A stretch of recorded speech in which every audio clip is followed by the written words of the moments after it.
My name's Jenna Carter. I'm 32, a systems engineer who spent the last decade fighting for a seat at the table in a field that barely acknowledges women like me. I didn't have a trust fund or a safety net. Just raw persistence and a dream so big it sometimes scared me. That dream? To join a NASA-led Arctic expedition team. I'd spent years working on specialized survival tech for extreme environments, and this was the moment it was all supposed to pay off. I was scheduled to leave in 72 hours when the call came. It was my mom, sobbing so hard I could barely make out her words. "Jenna, you have to stay. It's Logan. He's in trouble again. A car accident. It's bad, honey. Your dad's out of town. I can't handle this alone." And just like that, I folded. Because that's what I always did. I canceled everything. The expedition, the dream, my career's biggest opportunity. Gone in a single phone call. I spent the night frantically calling hospitals around Denver, trying to figure out where my younger brother, Logan, had been admitted. But no one had any record of him. No critical cases under his name. No recent admissions. By morning, I was desperate enough to check his social media. That's when my heart stopped. There he was, live streaming from Aspen, grinning ear to ear on a luxury ski resort balcony. The caption burned into my brain like acid. Best escape ever. Family always covers for me. Aspen life. Freedom feels good. My legs gave out. Right there on my apartment floor, suitcase half packed, survival gear still stacked by the door. I wasn't even angry yet. Just numb. I drove 2 hours straight to my parents' house, my mind spiraling the entire way. Every time I thought about that caption, my chest tightened until I could barely breathe. When I walked through the front door, my mom was sitting calmly at the kitchen table, sipping her morning coffee like nothing had happened. I slammed my keys on the counter. "Where is Logan?" She didn't even flinch. "Honey, you've always been so dramatic. It wasn't really an accident, just a little scare. He needed a break after everything he's been through." I felt my throat close up. Everything he's been through? I gave up my career, again, for him. And he's snowboarding with his buddies while you sit here and lie to me like it's nothing? Her voice turned cold. That edge she always saved for me, never for Logan. "You're being selfish, Jenna. Logan's our future. He's just going through a phase. You'll understand when you have children of your own." That was the moment the numbness broke. I remembered every single time I'd cleaned up after Logan's messes. Every loan I took to pay off his debts. Every opportunity I passed up to be the good daughter. And then it hit me. This wasn't just a phase. It was a pattern. I turned to leave, my eyes burning, and that's when I noticed it. A thick, glossy envelope sitting on the counter. It had the logo of Garrick Ventures, the investment firm handling our family's medical equipment company sale. And printed right there on the corner in bold, unmistakable letters. "Final shareholder approval, transfer of ownership pending." My name wasn't on it. Logan's was. I picked it up, my hands shaking, and my mom just smiled faintly, like I was finally figuring out the rules of a game I'd never agreed to play. "You were never going to that expedition, Jenna," she said quietly. "Not with what's coming." I didn't even get a chance to ask what she meant, because right then my phone buzzed. And it wasn't just any call. It was from Garrick Ventures' legal department, and the message on the screen simply read, "I don't remember driving back to my apartment. I barely remember walking through the door." All I could think about was that envelope. The way my mother's eyes held no shame, no guilt, just quiet satisfaction. Like she'd finally put me in my place. But the real punch in the gut was that message still glowing on my phone. Urgent. Potential breach of fiduciary duty. Immediate contact required. I sat there in my dark living room, the Arctic expedition brochure still pinned to the fridge, mocking me. I hit call. A woman named Marissa picked up, her tone clipped but professional. "Miss Carter, thank you for returning our call. Are you aware that a transfer of controlling shares is being processed under your brother's name?" I felt a chill run down my spine. "Number, I'm not aware. Those were supposed to be split evenly between us." That was my grandfather's will. She went quiet for a moment, then asked carefully, "Did you approve any transfer? Sign anything recently?" My stomach dropped. Number I haven't signed a damn thing. That's when she sighed. The kind of sigh that says this is about to get a whole lot worse before it gets better. "Miss Carter, we've received documentation, signed and notarized, authorizing the transfer. From you." My hands turned ice cold. "I never signed anything." Another pause. Then she asked the question I didn't want to answer. "Is there any chance someone close to you could have forged your signature?" My mind flashed back to every family holiday. The way my mom always took care of our family paperwork. How she insisted on handling our joint accounts to keep things simple. I'd trusted them. I was such a fool. "I need to see those documents," I said, my voice shaking. "Immediately." By some miracle, she agreed to email them over. I sat staring at my laptop like it was a bomb about to go off. When the files came through, my heart almost stopped. It was my signature. Perfect. Identical. Right down to the little loop I added on the J when I was nervous. Only, I hadn't held a pen. And then, right there at the bottom of the form was the notary stamp. Not just any notary. My father. He'd notarized my forged signature himself. I felt something snap inside me. They hadn't just excluded me from a vacation. They hadn't just lied about Logan's accident. They were erasing me. From the company, from my grandfather's legacy, from the family itself. I pulled up my mother's number. My hands were trembling so hard I could barely hit call. She answered on the second ring like she'd been waiting. "Jenna, I was wondering when you'd call back. I assume you figured it out by now." Her tone was calm, icy. "Why?" I choked out. "Why would you do this?" That's when she laughed, a soft, bitter sound. "Because you were never supposed to be part of this, Jenna. You're the engineer, the dreamer, off chasing things that don't matter. Logan, he's the future, the one who'll stay and carry this family forward. You'd just sell everything and run off to the ends of the earth chasing some pointless mission. You don't belong here." It hit me then.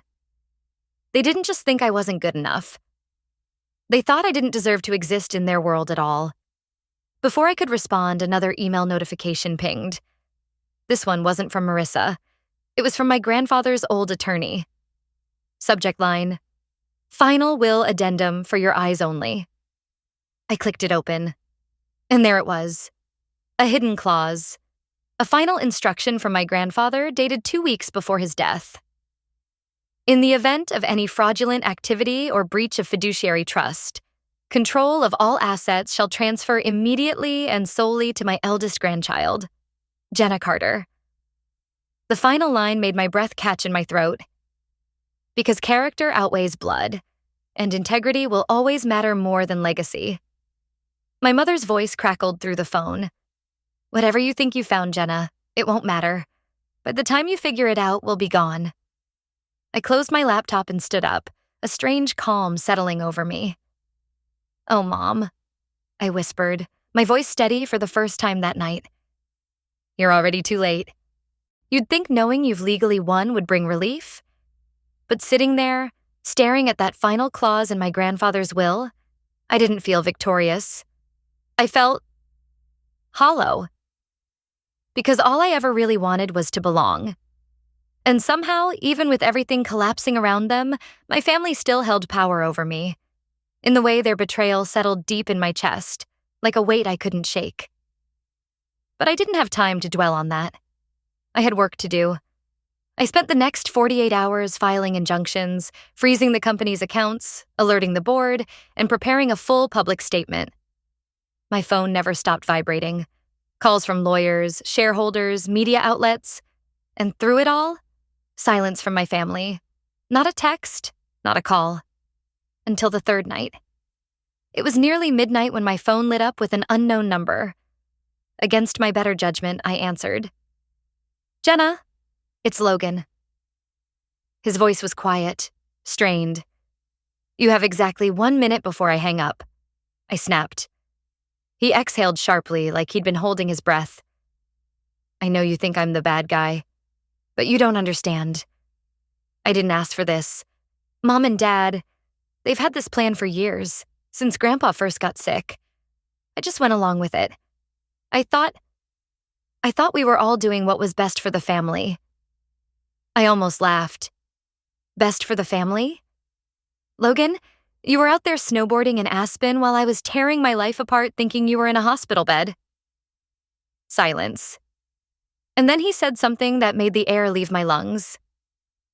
Jenna, you need to check the offshore accounts again. You didn't find everything. I froze. What are you talking about? They didn't just hide money. There's something else. Something worse. I wasn't supposed to say anything, but you need to know before it's too late. My heart was pounding so loud I could barely hear his next words. It's not just your trust fund, Jenna. They took out a life insurance policy. On you. My blood ran cold. What? I whispered. Yeah, a big one. Millions. And it matures early. If something happens to you before the end of the year. I felt the room spin. Logan kept talking, but his voice felt miles away. They've been desperate. Selling the company was their last shot to cover their debts before anything unfortunate could happen. I hung up without another word and sat there, completely numb. This wasn't just betrayal anymore. It was survival. And all those little things. The flat tire that nearly sent me off the highway last month. The gas leak in my apartment that I thought was just poor maintenance. Were they really accidents? I don't even know how long I sat there, staring at nothing. My hands were ice, my mind racing through every close call I'd brushed off as bad luck. If you've ever experienced that kind of fear, that bone-deep realization that the people who were supposed to protect you might have been waiting for you to disappear, you'll understand why I couldn't sleep that night. Or the night after. I wouldn't wish that kind of paranoia on anyone. And if you're reading this thinking this sounds too insane to be real, believe me, I wish it wasn't. But some of us have lived our whole lives playing the role of the good child, thinking that if we just loved harder, gave more, stayed quiet longer, it would eventually be enough. Spoiler, it never is. And sometimes by the time you figure that out, it's almost too late. I'm still here. I'm still fighting. And if you've ever stood exactly where I'm standing now, lost, betrayed, and wondering how the hell you're supposed to rebuild, just know, I see you. You're not as alone as you think. The funny thing about hitting rock bottom is, there's nowhere left to fall. That night, after Logan's call, I didn't cry. I didn't panic, I just moved. I packed a bag, grabbed every document, every email, every photo I'd gathered, and drove straight to the office of a woman I should have called years ago, Naomi Patel, one of the sharpest financial crime attorneys in Denver. I walked into her office at 6:15 a.m., eyes bloodshot, voice flat. Naomi, I think my family's trying to kill me. She stared for a heartbeat too long before gesturing to the chair. Talk. Start from the beginning, and don't leave anything out. For the next 3 hours, I poured my entire life into her conference room. The forged signatures, the fake accident, the hidden offshore accounts, and finally, the life insurance policy my parents took out without my knowledge, worth $5 million if I didn't make it to New Year's Day. She didn't interrupt once, but by the time I was done, her entire team was in the room. Jenna, you realize what you're sitting on, right? Naomi finally said, fingers steepled. This isn't just fraud. This is conspiracy. Attempted insurance fraud at best. And something much darker at worst. Her voice dropped lower. And if I'm reading these documents right, your parents already have plans in motion to liquidate the last remaining accounts before the end of this fiscal quarter. If they succeed, they'll vanish. Money laundered, identities scrubbed clean. For the first time in days, I felt something spark in my chest. Fight. So how do we stop them? I asked. Her lips curled into the most dangerous smile I'd ever seen. Simple. We hit them where it hurts. Their reputation, and their exit strategy. The next 48 hours moved like a war campaign. Naomi filed emergency injunctions on every account we could trace, while I worked the media angle. A carefully worded anonymous tip to several investigative journalists about financial fraud in the Carter Medical Group sparked headlines faster than I could refresh my phone. Multi-million-dollar embezzlement scheme tied to prominent Denver family. Exclusive, the dark secrets behind Carter Medical's sudden sale. By day 3, the SEC was involved. By day 4, the FBI had frozen all known assets connected to my family's shell companies. And on the 5th day, I got the call I'd been waiting for. It wasn't from my parents. It was from the private investigator Naomi had hired to dig where we couldn't legally touch. "Jenna," he said, his voice tight. "We found something. Or rather, someone." I sat down hard. "Who?" He took a shaky breath. "Your brother, Logan. He didn't just call you to confess that night.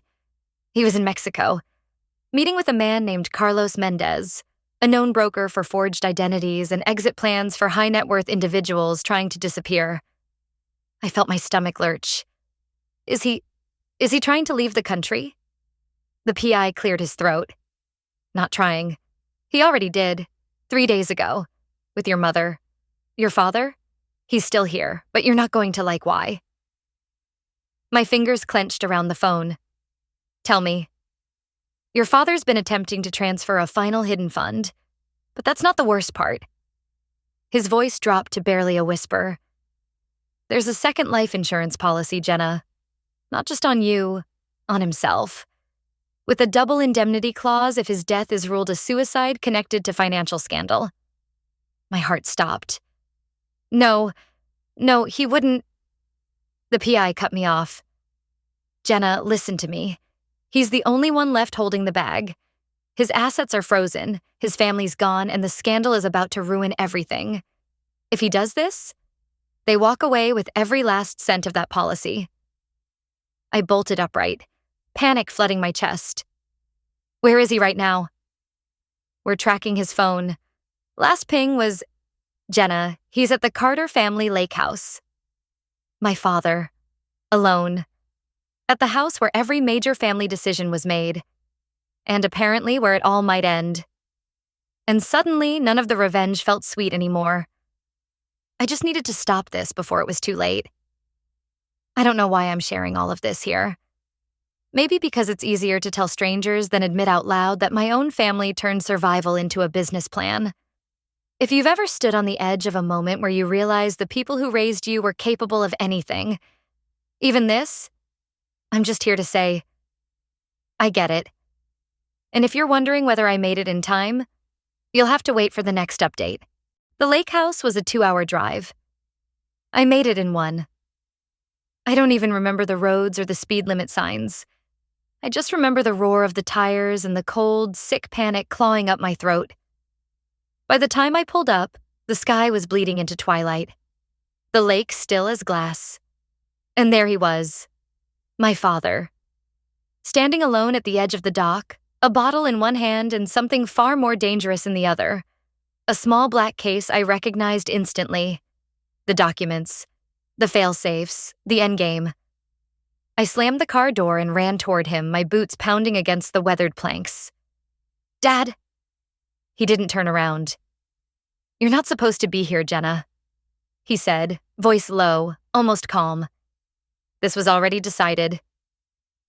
I stopped just a few feet behind him, the cold wind off the lake hitting me like a wall. "Don't do this," I pleaded. "You think this ends everything? That they'll get away clean? You die. They win. You really want that to be your final legacy?"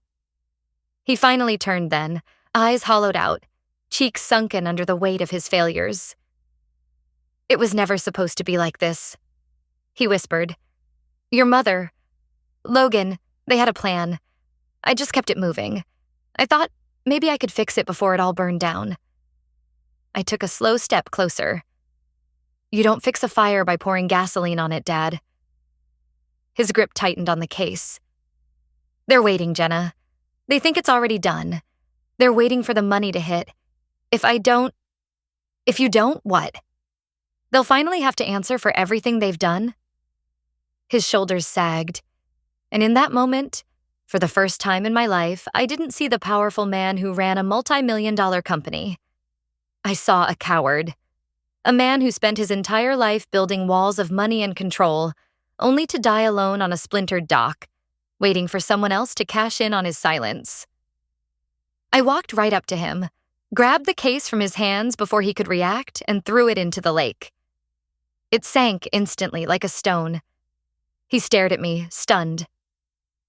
"What have you done?" I looked him dead in the eye. "I ended it."